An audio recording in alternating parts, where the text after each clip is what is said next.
world. It doesn't matter what country you go into. There are kind of subtle changes here and there, of course, but you can pretty much, in a certain situation, predict how most people are going to react. Mm-hmm. Now, if I type into this computer and then press enter, I'm going to bloody know, unless it's malfunctioning, what that's going to put on the screen, because I know it's programmed to do that. Mm-hmm.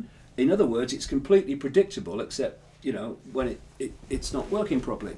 And how do you cope with that predictability in people?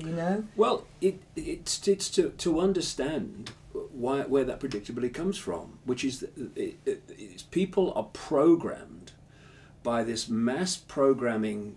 At all levels. Program, yes, which we call society. Mm. It's just a program. You go through the education system. It's not an education system, it's a programming system. The media is a programming system. You call them repeaters, don't you? Yeah, they just repeat. Yeah. They repeat the program. They repeat the beliefs of the program.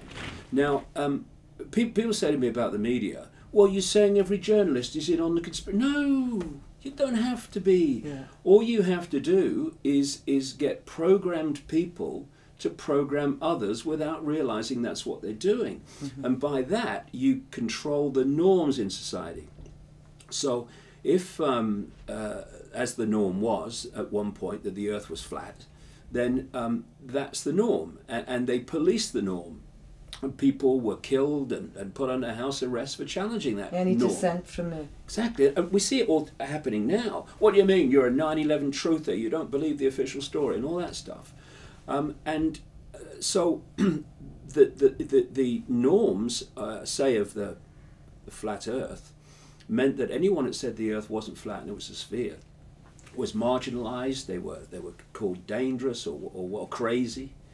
If we had today's media at that time, they would have taken that norm, the Earth is flat, and they would have reported the world from that perspective. Mm-hmm. And that's what we have. If you control the norms, you can, unless you're dealing with people who are consciousness and challenge the norms and see through the norms and question the norms, then you've actually set the blueprint for the programming everybody.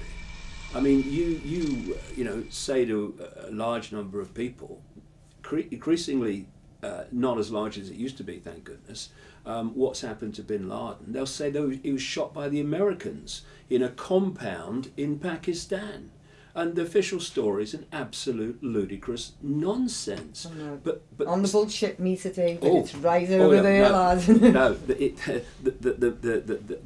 meter started to bend on that one, I tell you. But